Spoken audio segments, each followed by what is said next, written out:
Hello everyone, welcome back to Ayumilove channel for another Awaken Chaos Era content. In today's video, I'll be showing you how I cleared the last Evera's test in the Lord of the Oceans event. So let me hit over there. So I've already completed my daily challenge and obtained the 3 vault keys from Borden here. And I've already purchased the affixes to unlock these affixes. So basically what are these 3 affixes are. The first one would be the heroes will suffer Cannonfire, dealing 3000 true damage on my heroes, and it will remove all stats up positive effect at the beginning of each round. So this means that if you use Hegrin, this AoE attack will remove Hegrin's increased max health up buff. And the second one would be it prevents my hero from healing. So if you try to use any healer such as Blackhorn, Rodira, Mitasia, or Revival set, it will not work there. And the third one would be minus 50% hero max health. So all of my hero's health will be half. So to make things easy to complete this challenge, basically what I do is I reset, I click this recycle bin, click on it to reset all the affixes, and then click challenge. And there's a button here to select or unlock. So what does this do is it will select the affixes, such as this one, the minus 100% healing, the musketeer, as well as the the half health, this one. So let me show you the team that I used to clear this challenge. So for this team I used Marian, Cyrus, Hegrin, and Kayn. All of these are free-to-play heroes that you can obtain easily. Marian is obtained through the Summoning Crystal. Cyrus is obtained through the Hero Synthesis. Hegrin is from Hero Synthesis as well. And Kayn is the hero that all players will gain by completing the adventure storyline. So let me describe to you what are their roles. So Marian is here to provide the AoE lifesteal through her passive or the trait abilities, and once you assign her, her lifesteal abilities will increase from 15% to 25% lifesteal. And this lifesteal will persist even though she dies in the battlefield. Cyrus is the main damage nuker here to clear all the wave as well as to defeat Evera. Hegrin is here to provide some additional defense up, although his increased max health up buff is already been nerfed and is removable now.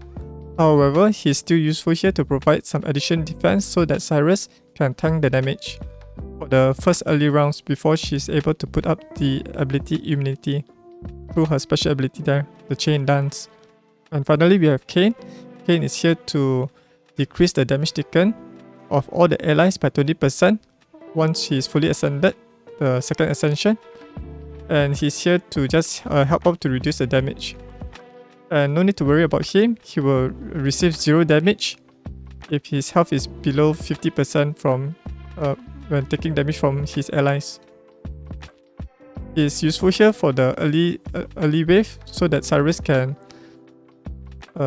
can increase her multi-targeting skills through her trait ability. So once Cyrus takes 4 turns, she will be able to attack 4 enemies using her ultimate ability as well as her special ability. So let me show you them in action. Alright, so I've put this on manual mode. So at the start of the battle, the enemy or one of the enemy will cast this true damage that deals damage to all of my heroes here.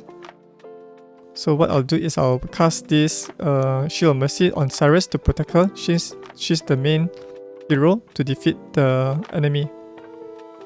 And what I'll do is I'll use this chain dance, or probably I can use chain execution to wipe out one of the enemies here.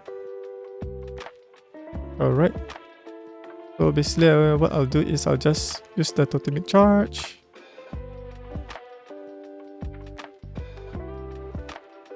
And you can also use the agile leap to skip the turn of your heroes here, who doesn't do much damage, such as I would like to skip Marian's turn because she's at the...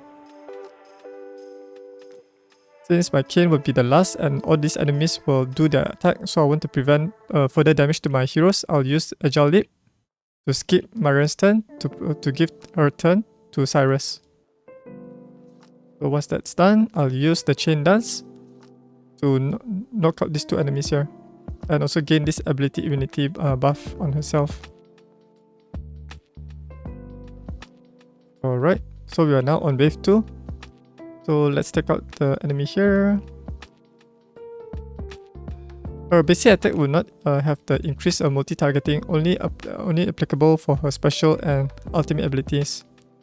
So since I have Hegrin here, I'll use this Totem Slam. It deals a lot of damage.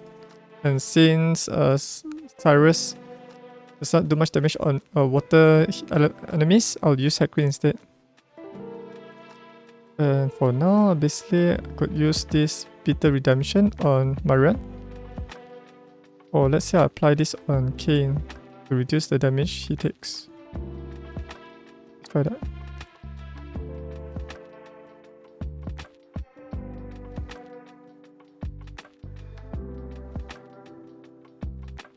Right, so I can knock out this frogman. Right, the frogman is down. So let me nuke out these enemies here. Alright, so right now Cyrus multi-targeting is at the max now. So I can now use her Chain Dance to gain ability Infective. Let's knock out the frogman here.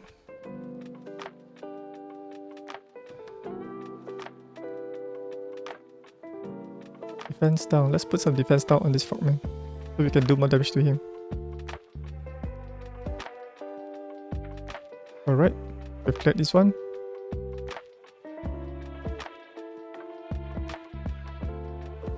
Okay, so we can reserve the Shield of Mercy on Cyrus in case her health dropped too low.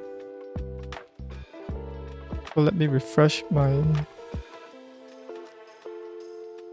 Alright, I've increased that one up. Maybe slam him from this guy up. Alright, so we are now on wave 5. So now Cyrus is fully geared. She has the Shield of Mercy to protect herself. And she also has this ability immunity. So she will not receive any damage.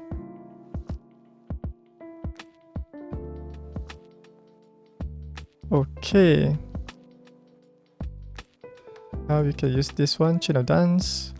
Pop up the 3 enemies in front of Evera. So we will not be taking any damage from Evera from now onwards.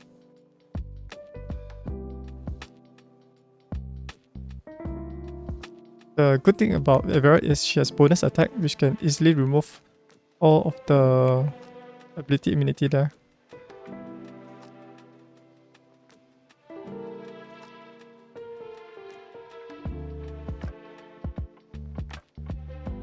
No worries, we can apply the Chain Dance again. And there you have it. It's clear. So let's check the battle report. The most damage dealt is from Cyrus. Damage taken is mainly from Kayn and Hegrin. No healing dealt at all.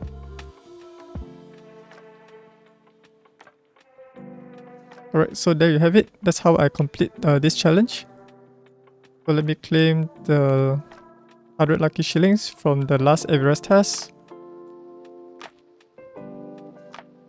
Okay, now we can purchase some things from the Lucky Tavern. So I've already purchased the Blackhorn skin, the People Shaman, which costs I think around about 1000 lucky shilling. As well as the Lord of the Ocean's Portrait Frame, Emerald Rose Avatar. So these are the things that I will highly recommend to purchase. And you might have a chance to get a legendary hero with this Ancient Summoning Crystal, although the success rate is pretty low. And with that said, you can use your 100 lucky shillings to purchase these gear charms if you do not have sufficient gear EXP to level up your gear. So I'll just purchase this one, Advanced Summoning Crystal, see whether I'm lucky to get any good heroes. So let's summon together. Well, I have 14, but let's try this. Hopefully we get something good. Or get a new hero such as like Okobi. I don't have Okobi yet. Alright, so there's no legendary. Yellow. Oh no, another Myla. I have like 5 Mylas already. Vessel. Not that great epic hero. Okay, weekly leader. Complete advanced summon 5 times. Alright, I have 4 advanced summoning shots left. Let's try our luck.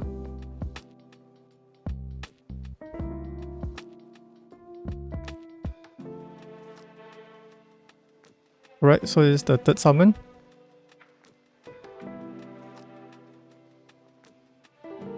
No epic hero here. 2 more shards. This one will be a rare hero. And finally, the last summoning crystal. Alright, so there's nothing good from these shards. Only have 2 not that great epic heroes.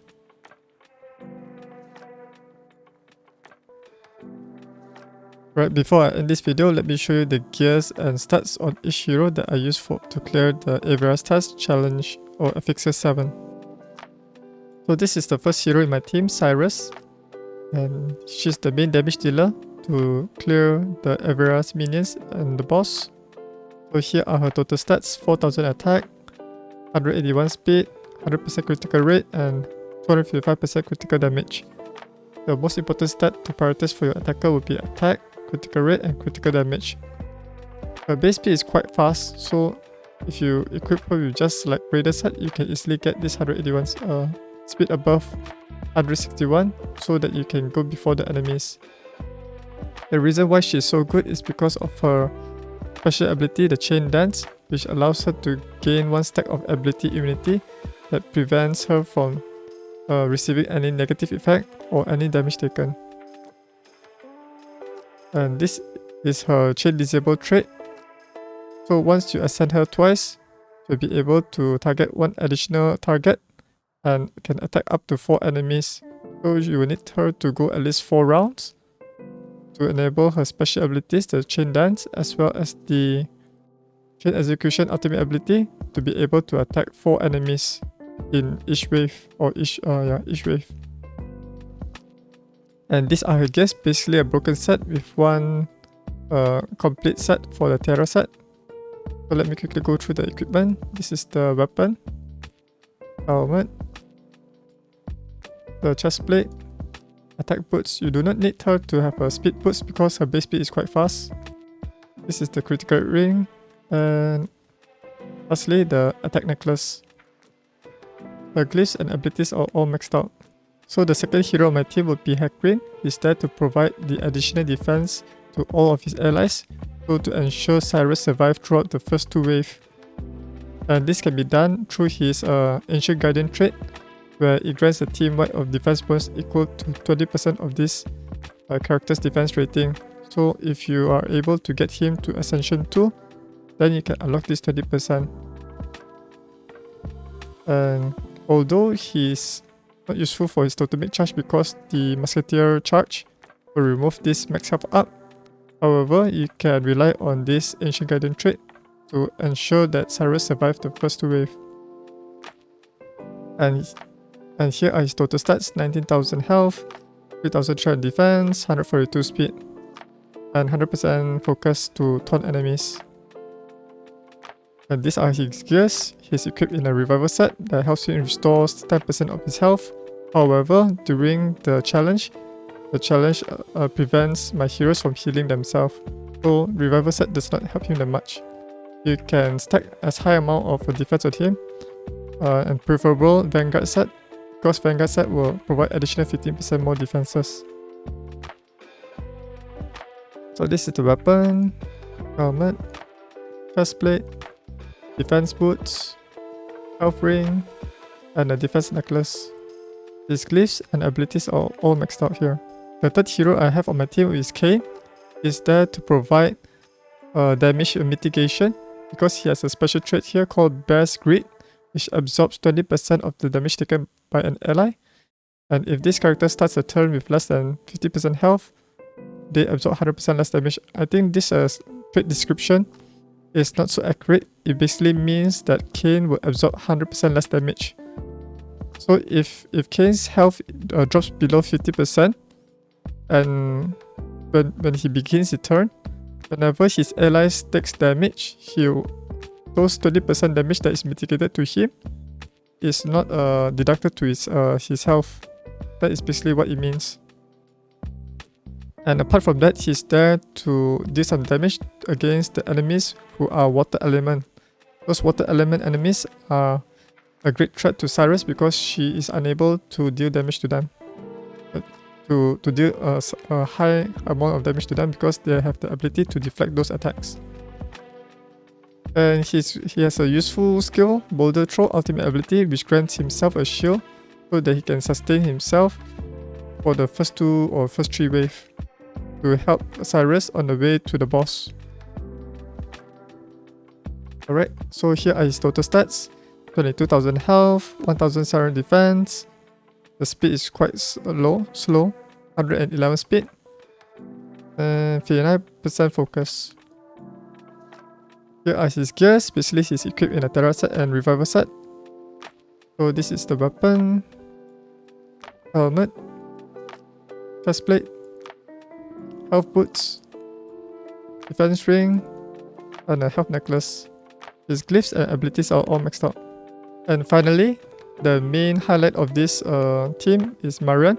She enables Cyrus and the rest of her allies to be able to perform lifesteal using her trait called Violence. The lifesteal of all team members is increased by 25% once she is ascended around about 5 times. So with this trait, it allows my damage dealers such as Cyrus to recover her health. So it does not remove the Shield of Mercy whenever Cyrus takes a little damage. With the recovery of the lifesteal, she's able to sustain themselves. And Marian has a special ability called Bitter Redemption that allows the hero to take damage until the end of the buff. And during the time of the buff, the damage is taken is reduced by 50%, and the healing and lifesteal effects are boosted by 150%. So you can place this on Cyrus so that she can survive even longer and improve their survivability. She's geared in some broken sets with a warrior set here, but it doesn't really matter. Although she's killed in the battle, but her ability, this trait, will persist throughout the subsequent wave. So these are the equipments. This is the weapon, helmet, chestplate, attack boots, critical rate ring, and a health necklace. You can either just put her in full health and defense so she can survive longer, but then again, she will need to deal some damage in order to sustain herself through the lifesteal. Her glyph is not maxed out yet. Probably I can just complete some of them here. And her abilities are all maxed out. Actually, you do not need her to be maxed out, basically because you just need to rely on this violence trait for 25% lifesteal. Alright, thanks for watching. If you enjoyed this content, be sure to click the like button, and if you have not subscribed to my YouTube channel yet, you can click on the subscribe button and also click on the notification bell to get updated whenever I upload a new video. Also, you can support my work by visiting the patreon.com/Ayumilove to be a patron there. Also, you can find out more Awaken Chaos Era guides on my website at ayumilove.net. Alright, I'll see you guys in the next video. Bye!